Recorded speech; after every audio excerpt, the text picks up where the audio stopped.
Hi weavers, welcome to our channel just imagine novels. ఈరోజు మన కథ వద్దన్న వదిలేస్తానా ఎపిసోడ్ 91. రుద్రతో జరిగింది చెప్పి తిరిగి స్నేహ తన క్యాబిన్కి వచ్చేసరికి ప్రదీప్ సీరియస్గా వర్క్ చేస్తూ కనబడ్డాడు. స్నేహ సైలెంట్గా వెళ్ళి తన సీట్లో కూర్చుని వర్క్ చూస్తూ ఓరకంట ప్రదీప్ని చూసింది. అతను తల ఎత్తకుండా వర్క్ చేసుకుంటూ ఉంటాడు. తను వచ్చింది కూడా చూడని అతని తీరుకు కోపం వచ్చిన స్నేహ మనసులో, అయ్యగారికి బాగా మండినట్టుంది. నీకే కాదు, నాకు కూడా కోపం వస్తుంది. ఇలా ఎప్పటిదాకా ఉండగలవో నేను చూస్తాను అనుకుంటూ వర్క్ స్టార్ట్ చేసింది స్నేహ. రుద్ర శివానితో కలిసి ఈవినింగ్ తమ పాటికి తాము ఇంటికి వెళ్ళిపోయారు. ప్రదీప్ తన వర్క్ చేస్తూ టైం కూడా మర్చిపోయాడు అనే కంటే తన మైండ్ని వర్క్తో బిజీ చేసుకున్నాడంటే సరిపోతుంది. స్నేహ కూడా టైం గమనించలేదు రుద్ర ఫోన్ చేసేదాకా. స్నేహ ఫోన్ తీయగానే, ఏరా ఇంకా ఇంటికి రాలేదు అని అడిగాడు రుద్ర. అప్పుడు టైం చూసి, అన్నయ్య వర్క్లో పడి టైం చూసుకోలేదు, వస్తున్నాం అంది స్నేహ. ఓకే జాగ్రత్త, వాడున్నాడు కదా అని ప్రదీప్ గురించి అడిగాడు రుద్ర. హా అన్నయ్య అంటూ ప్రదీప్ని చూస్తూ, సరే అన్నయ్య బయలుదేరుతున్నాం అని ఫోన్ కట్ చేసి కోపంగా, వాట్ మిస్టర్ ప్రదీప్, మీరు పిఏగా నా టైమింగ్ కూడా గుర్తు చేయాలని లేదా అని సీరియస్గా అయింది స్నేహ. ప్రదీప్ మొహం సీరియస్గా పెట్టి, నేను ఇప్పటిదాకా ఎవరి దగ్గర పిఏగా చేయలేదు మేడం, అందుకే తెలియలేదు అని చెప్పి తన ల్యాప్టాప్లో చేసిన వర్క్ని సేవ్ చేసి సిస్టమ్ ఆఫ్ చేశాడు. అతని సమాధానానికి కోపం వచ్చినా ఏం మాట్లాడకుండా తను కూడా పీసీ ప్రదీప్ చేతిలో పెట్టి ముందుకు నడిచింది. ప్రదీప్ సైలెంట్గా తనని ఫాలో అయ్యాడు. స్నేహ కోసం కాపు కాచిన విశాల్ ఎవ్వరికీ అనుమానం రాకుండా స్నేహ కోసం చూస్తూ, ఈరోజు ఎలాగైనా స్నేహని తనతో తీసుకెళ్లాలని, ఆమె ఎప్పుడు బయటకొచ్చి తనకు ఒంటరిగా దొరుకుతుందా అని చూస్తుంటాడు. కాలం కలిసొచ్చినట్టు రుద్ర శివానీతో ముందుకెళ్ళిపోవడం చూసి ఆనందపడిపోతూ, అంటే ఈరోజు రుద్ర తన చెల్లిని వెంట తీసుకుపోలేదంట. తన వెనక తోకలా ఉంటే ఆ ప్రదీప్ ఉంటాడా? వాడున్నా సరే ఈరోజు ఎలాగైనా అడ్డొస్తే వాడిని 4 తన్నైన స్నేహం తీసుకుపోతాను అనుకుంటూ మనసులో ఫిక్స్ అయ్యాడు విశాల్. స్నేహ ఎంతకీ రాకపోవడంతో విశాల్ అసహనంగా, ఏంటిది ఇంకా రాలేదు అని చూస్తూ ఉండగా ఎంప్లాయీస్ అందరూ వెళ్ళి అరగంట గడిచినా తను బయటకు రాకపోవడంతో డౌట్గా స్నేహ వెళ్ళిపోయిందా? లేదు కదా, నేను ఇక్కడే కాచుకుని ఉండగా ఎలా వెళ్ళింది? ఇంకాసేపు చూసి రాకపోతే అప్పుడు వెళ్ళిపోదాం అనుకుంటూ విశాల్ వెయిట్ చేస్తూ ఉండగా అతని నిరీక్షణ ఫలించి ప్రదీప్తో కలిసి వస్తున్న స్నేహని చూడగానే అతని పెదవుల మీద కన్నింగ్ స్మైల్ వచ్చింది. కానీ ప్రదీప్ని చూసి, వీడేంటి ఎప్పుడు దీనికి తోకలా తయారయ్యాడు అని కోపంగా తిట్టుకుంటూ స్నేహని చూస్తూ, వాడిని రోజు ఏదో ఒకటి చేసి నేను లాక్కుపోతాను చూడవే అనుకున్నాడు విశాల్. ప్రదీప్ స్నేహతో పాటు వెనక సీట్లో కూర్చోకుండా ఫ్రంట్కి వెళ్ళి డ్రైవర్ పక్కన సీట్లో కూర్చున్నాడు. అది చూసి స్నేహ పళ్ళు నూరుతూ కోపంగా, నువ్వు చేసే ప్రతి పనికి తర్వాత రిగ్రెట్ ఫీల్ అయ్యేలా చేస్తాను అనుకుంది. డ్రైవర్ డౌట్గా ప్రదీప్ స్నేహల్ని చూస్తూ కార్ స్టార్ట్ చేశాడు. విశాల్ కూడా తన బైక్లో వాళ్ళని ఫాలో చేస్తూ కొంత దూరం రాగానే కార్ని ఓవర్టేక్ చేసి బైక్ని వాళ్ళ కార్ ముందు ఆపాడు. సడన్గా కార్కి అడ్డుగా అతను రావడంతో కార్ ఆపిన డ్రైవర్ విండో గ్లాస్ దించి కోపంగా, రే ఎవరు నువ్వు, చావడానికి మా కారే దొరికిందా అని అరిచాడు డ్రైవర్. సడన్గా కార్ ఆగడంతో అప్పటిదాకా కళ్ళు మూసుకుని సీట్లో వెనక్కి వాలిన ప్రదీప్ కళ్ళు తెరిచి ఎదురుగా చూశాడు. అలాగే వెనక ఉన్న స్నేహ కూడా చూసింది. విశాల్ తన హెల్మెట్ తీసి కార్ దగ్గరకు వస్తుంటే కార్ ఫ్లడ్ లైట్ వెలుగులో చూసిన స్నేహ భయంగా, వీడెందుకు వచ్చాడు అనుకుంటూ ప్రదీప్ వైపు చూసింది. ప్రదీప్ కూడా విశాల్ని చూసి గుర్తుపట్టి, వీడా అనుకుంటూ డ్రైవర్తో, నువ్వాగు మోహన్ అంటూ కార్ దిగాడు ప్రదీప్. విశాల్ స్నేహ వైపు వచ్చి డోర్ తీయబోతే ప్రదీప్ అతని చేతిని వెనక్కి లాగి, రేయ్ నీకొకసారి చెప్తే అర్థం కదా, తన జోలికి రావద్దు అంటున్న ప్రదీప్ని కోపంగా చూస్తూ, ఆ మాట చెప్పడానికి నువ్వెవడివిరా, అది నాది, నాకు కావాలి, నీకు దీనికి సంబంధం లేదు, నాకు కానీ అడ్డొస్తే నీ ప్రాణాలు అనవసరంగా నా చేతిలో పోతాయి, మూసుకుని పక్కకు పో అని కోపంగా వార్నింగ్ ఇచ్చాడు విశాల్. ఏంట్రా నీ బోడిష్టం, తనేమైనా నువ్వు కొనుక్కున్నావా, నాకు కావాలనగానే ఇచ్చేయడానికి? రుద్ర నీకు ఆల్రెడీ వార్నింగ్ ఇచ్చాడు, తన జోలికొస్తే నీ ప్రాణం తీస్తానని, అయినా వచ్చావంటే నీ ప్రాణం పోయినా పర్వాలేదన్నమాట అన్నాడు ప్రదీప్. విశాల్ స్నేహ వైపు కసిగా చూస్తూ, దాన్ని నా సొంతం చేసుకున్నాక నా ప్రాణం ఉన్నా లేకపోయినా నాకు పెద్ద లెక్కలేదు అన్నాడు విశాల్. ప్రదీప్ కోపంగా వాడి కాలర్ పట్టుకుని, తనని తాకాలంటే ముందు నువ్వు నన్ను దాటాలి, ఎందుకంటే అది నాది, నాకు కాబోయే భార్య, నా పిల్లలకి తల్లి అన్నాడు. విశాల్ ప్రదీప్ వైపు పిచ్చ కోపంగా చూస్తూ తిరిగి అతని కాలర్ పట్టుకుని, ఆ మాటంటే నువ్విప్పుడే నా చేతిలో చేస్తావు అంటూ ప్రదీప్ని కొట్టబోయాడు విశాల్. వాడి చేతిని గాలిలోనే ఆపి, నువ్వంతగా తనని కోరుకుని నిజంగా ప్రేమించుంటే తనని వర్జిన్ టెస్ట్ చేయాలనుకోరా, అలాగే తనని భయపెట్టి నీకు బానిసలా చేసుకోవాలని చూడవు. నీది ప్రేమ ఇష్టం కాదు, నీది పంతానికి మించిన ఉన్మాదం అన్నాడు కోపంగా ప్రదీప్.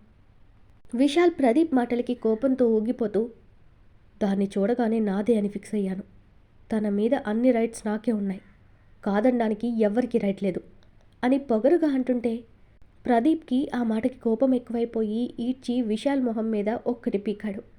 ఆ దెబ్బకి విశాల్ కింద పడి అతని నోట్లో నుండి బ్లడ్ వచ్చింది.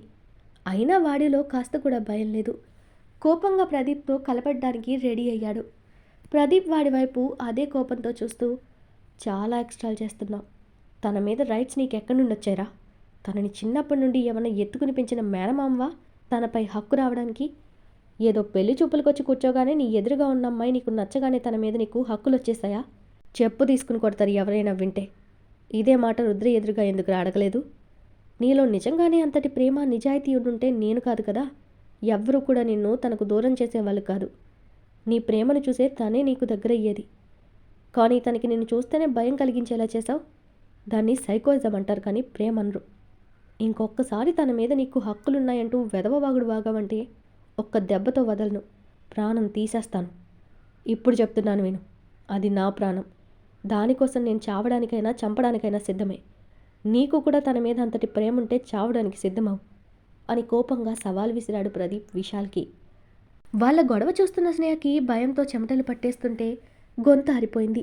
ఎక్కడ ప్రదీప్ని విశాల్ ఏమైనా చేస్తాడేమో అని భయపడుతుంటే ప్రదీప్ అతను ఏకంగా కొట్టడంతో ఇంకా షాక్ అయిపోయింది. చివరిలో ప్రదీప్ అన్న మాటలకి అప్పటి వరకు అతని మీదున్న కోపం పోయి మరింత ప్రేమ పెరిగింది. కింద పడిన విశాల్ పైకి లేస్తూ, రే, దాన్ని అంత ప్రేమించిన వాడివి నాతో పెళ్లి చూపులకెందుకు కూర్చునే వరకు తెచ్చావురా? మరొకడు మీ మధ్యలోకి వస్తే కానీ నీలో ఉన్న ప్రేమ బయటకు రాలేదా అని వెటకారంగా నవ్వుతూ అడిగాడు విశాల్. ఆ విషయాలు నీకు అనవసరం, అది మా మధ్యలో ఉన్న విషయం, నీకు చెప్పాల్సిన అవసరం కూడా లేదు. నీకు మర్యాదగా చెప్తున్నాను, ఇంకొకసారి స్నేహ జోలికి వచ్చావంటే నీ ప్రాణం తీసేస్తాను. ప్రాణాల మీద ఆశ వదులుకుంటే అప్పుడు తన కోసం రా అన్నాడు ప్రదీప్. ఎప్పుడో రావడం కాదురా, దానికోసం ఎంత దూరమైనా వస్తాను, ఎంతమందినైనా చంపుతాను. నాది అనుకున్నది నాకు దక్కి తీరాలి, లేదంటే దాన్ని ఎవ్వరికీ దక్కనివ్వనని వార్నింగ్ టోన్తో చెప్తున్న విశాల్ వైపు చూసి ప్రదీప్ సర్కాస్టింగ్గా నవ్వుతూ, ఏరా, ఇదేమైనా సినిమా అనుకున్నావా? నీకు దక్కంది ఎవరికి దక్కనివ్వనడానికి? దానికి కవచల్లా దాని అన్న, తనని ప్రాణంగా ప్రేమించిన నేను ఉన్నాం. మా ఇద్దరిని దాటి తనని టచ్ చేయాలని చూద్దాం. అలా తనని నువ్వు టచ్ చేయగలిగితే నిజంగానే తనని నీకు ఇస్తా అని ఛాలెంజ్ చేశాడు ప్రదీప్. ఆ మాట వినగానే కారు లోపల ఉన్న స్నేహకి పిచ్చ కోపం వచ్చింది. విశాల్ వంకరగా నవ్వుతూ, అయితే వెయిట్ చేయరా, నీ చేతులతో నువ్వే దాన్ని నాకు అప్పగించే రోజు దగ్గరలోనే వస్తుందంటూ పొగరుగా చెప్పి తన బైక్ దగ్గరకు వెళ్ళిపోయాడు విశాల్. కోపంగా లోపలికొచ్చి కూర్చున్న ప్రదీప్ని చూసి అతని చెంపల మీద ఎద మీద కొడుతూ, ఏంట్రా, వాడు నన్ను టచ్ చేస్తే వాడికి నన్ను ఇచ్చేస్తావా? నేనేమైనా మీ కంటికి ఫీలింగ్స్ లేని రోబో అనుకుంటున్నారా? ఇస్తావా అని ఏడుస్తూ అడుగుతున్న స్నేహని చూసి ప్రదీప్ నవ్వుతూ ఆమె చేతులు పట్టి ఆపి దగ్గరకు లాక్కుని, ఏయ్ ఆగు, నేను చెప్పేది వినంటూ తనని ఆపి, ఏంటే ఇదేమైనా సినిమానా? వాడికి చెప్పినట్టే నిన్ను అప్పచెప్తానా? అలా చెప్పింది చేయడానికి నేనేమి మాట మీద నిలబడే సత్య హరిశ్చంద్రుని అనుకుంటున్నావా? ఆ ఎదవ ముందు నోటికి ఈ డైలాగ్ వచ్చింది కాబట్టి అలా రెచ్చగొట్టి వదిలేశాను, అంతేకాని పెద్ద సాధు సంతులా వాడికి నేను అప్పగించి నీ సుఖమే నేను కోరుకుంది, అందుకే నేను వీడి వెళ్తుంది అని పాత మూవీ హీరోలా పాట పాడుకుంటూ వెళ్ళిపోతాను అనుకున్నావా? నిన్ను వదిలే సమస్య లేదు. నా ప్రేమ నిన్నాళ్ళు దాచుకుందే మీ అన్నయ్యతో నా స్నేహం కోసం. వాడే నిన్ను నాకు ఇచ్చేస్తానన్నప్పుడు ఇంక నేను నిన్ను వదిలిపెడతానని ఎలా అనుకున్నావు? నువ్వు కాదన్నా నిన్ను వదలను. ఈ జన్మకే కాదు, ఎన్ని జన్మలకైనా నువ్వు నా దానివే, నేను నీ వాడినే. కాదన్నావంటే ముక్కు మీద గుద్దుతానంటూ స్నేహని అలాగే గట్టిగా హత్తుకున్నాడు ప్రదీప్. ప్రదీప్ని దూరంగా తోస్తూ డ్రైవర్ ఉన్నాడు, సిగ్గులేదు ఇలాంటి పనులు చేయడానికంటూ కసిరి. మోహన్ పద ఇంటికి అంది స్నేహ. అప్పటి వరకు జరిగిందంతా సినిమాలో చూస్తూ ఉండిపోయిన మోహన్ నవ్వుకుంటూ వెంటనే కార్ స్టార్ట్ చేసి ఇంటి వైపు కార్ని పోనిచ్చాడు. రుద్ర ఇంటికి రాగానే హాల్లోనే ఉన్న పిల్లల్ని చూసి దారిలో వాళ్ళ కోసం కొన్న చాక్లెట్లు ఇచ్చాడు. బన్నీ మాత్రం రుద్ర కంటే ముందు శివానీని చేరుకుని తన చంకలోకి ఎక్కేశాడు మమ్మ అంటూ. బన్నీ శివానీకి ముద్దులు పెడుతూ, ఐ మిస్ యూ మమ్మ, ఈరోజు నేను చాలా మిస్ అయిపోయాను అని ముద్దు ముద్దుగా చెప్తున్న కొడుకుని తన గుండెలకు హత్తుకున్న శివాని, నేను కూడా నిన్ను చాలా మిస్ అయ్యాను కన్నయ్య అంటూ బన్నీ ఫేస్ అంతా ముద్దులు పెట్టిందామే.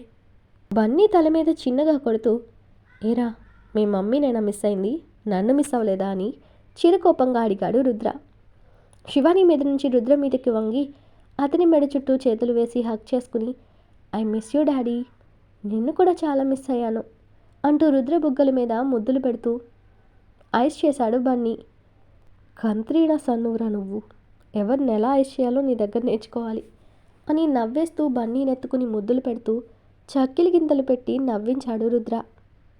సన్నీ బన్నీ ఇద్దరిని రుద్ర చంకలో ఎత్తుకుని వాళ్ళతో ఆడుతూ ఉంటే బబ్లు వాళ్ళని అలా చూసి మనసులో వాళ్ళ డాడీ తమతో ఇలా లేనందుకు బాధపడ్డాడు. ఎందుకంటే వాడు కొంచెం పెద్దవాడయ్యాడు కాబట్టి వాడికి ఆ లోటు స్పష్టంగా తెలుస్తుంది. బబ్లు మైండ్లో ఏముందో అర్థం చేసుకున్న సురేఖ బాధగా వాడిని దగ్గరకు తీసుకుని హత్తుకుంది. బబ్లుకి తల్లి బాధపడకూడదని పైకి నవ్వుతూ, నేను బాగానే ఉన్నాను మమ్మీ, నువ్వెందుకు ఫీల్ అవుతున్నావు అన్నాడు. పైకి నవ్వుతున్న బబ్లు మనసులో ఉన్న బాధని శివాని గమనించింది. వదినా, వాడు నవ్వుతున్నాడు కదా, నువ్వెందుకు అనవసరంగా బాధపడతావంటూ బబ్లుని తీసుకుని రుద్ర వెనకాలే లోపలికి వెళ్ళింది. నేను నా తల్లిదండ్రుల మాట విని వాసుని పెళ్లి చేసుకుని చాలా పెద్ద తప్పు చేశాను. అంతకంటే పెద్ద తప్పు, అతడు ఎలాంటి వాడో తెలిసి కూడా మిమ్మల్ని కన్నాను. తండ్రి ప్రేమ ఎలా ఉంటుందో కూడా తెలియని పరిస్థితుల్లో నిలబెట్టి మిమ్మల్ని అనుక్షణం బాధపడేలా చేసిన ఈ తల్లిని క్షమించండిరా అని మనసులో ఏడుస్తూ అనుకుంది సురేఖ.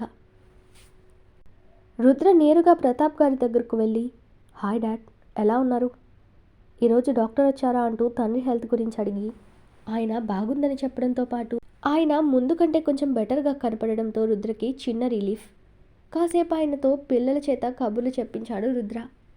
అతని వెనకే వచ్చిన శివానీని బబ్లులని చూస్తూ, మీరు కూడా తాతయ్యతో మాట్లాడుతూ ఉండండి, నేను ఫ్రెష్ అయ్యి వస్తాను అన్నాడు రుద్ర.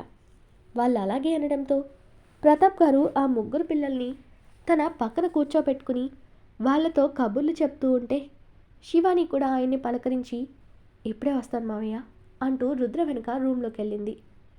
రూమ్లోకి రాగానే డోర్ ముందుకు వేసిన శివాని రుద్ర వైపు చూసి, రుద్ర నీతో మాట్లాడాలి అనగానే స్నానం చేయడానికి కోట్ తీసి పక్కన వేసి టైలూస్ చేసుకుంటున్న రుద్ర చెప్పమన్నట్టు ఆమె వైపు చూశాడు. శివాని రుద్ర ముందుకు వెళ్ళి అతని టై తీస్తూ, నువ్వొకటి గమనించడం లేదు, మన సన్నీ ఇప్పుడు చిన్నపిల్ల కాబట్టి తనేది ఆలోచించలేదు, కానీ బబ్లు కాస్త పెద్దవాడయ్యాడు, వాడికి ఆలోచన జ్ఞానం వచ్చింది. ఇందాక మనం బన్నీని ఎత్తుకుని ఆడించడం చూసిన వాడి చిన్ని మనసు తండ్రి ప్రేమ కోసం అల్లాడిపోవడం వాడి కళ్ళల్లో స్పష్టంగా కనిపించింది రుద్ర.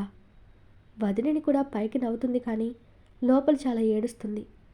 ఆ వాసుని మార్చి వాళ్ళకి తండ్రి ప్రేమను అందించలేవా అని బాధగా అడిగింది శివాని. రుద్ర శివాని కళ్ళల్లోకి చూస్తూ నిట్టూర్చి, ఈ విషయంలో నేను ఫెయిల్ అయ్యానే, వాడు మనిషి అయితే ఎప్పుడో మంచిగా మార్చేవాడిని, కానీ వాడు పక్కా స్వార్థపరుడు. వాడికి కనీసం తన కడుపున పుట్టిన పిల్లల మీద చిన్న ప్రేమ కూడా కాదు, జాలి కూడా లేదు. అలాంటి వాడిని ఏం చేస్తే మారుతాడో నువ్వు చెప్పు. వాడు జల్సాలు చేయడానికి డబ్బులు కావాలి, తన అవసరానికి ఆడది కావాలి, అంతకు తప్పితే వాడికి ఎమోషన్స్ లేవు. వాడిని ఏం చేసినా వాడు మారడు.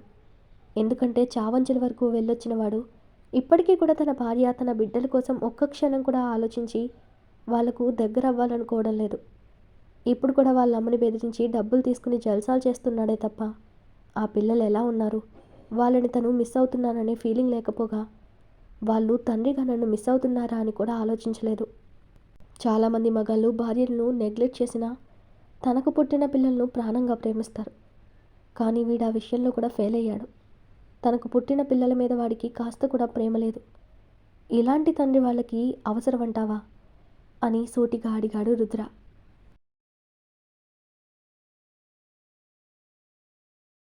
ఈరోజు మన కథ ఇక్కడితో కంప్లీట్ అయింది. ఈ స్టోరీ మీకు నచ్చినట్టయితే ప్లీజ్ స్టోరీని లైక్ చేసి కామెంట్ రూపంలో మీ అభిప్రాయాన్ని తెలియచేయండి. అలాగే ఛానల్ని సబ్స్క్రైబ్ చేసుకుని షేర్ చేసి మాకు సపోర్ట్ చేయండి. నెక్స్ట్ అప్డేట్తో మళ్ళీ కలుద్దాం. అంతవరకు బాయ్.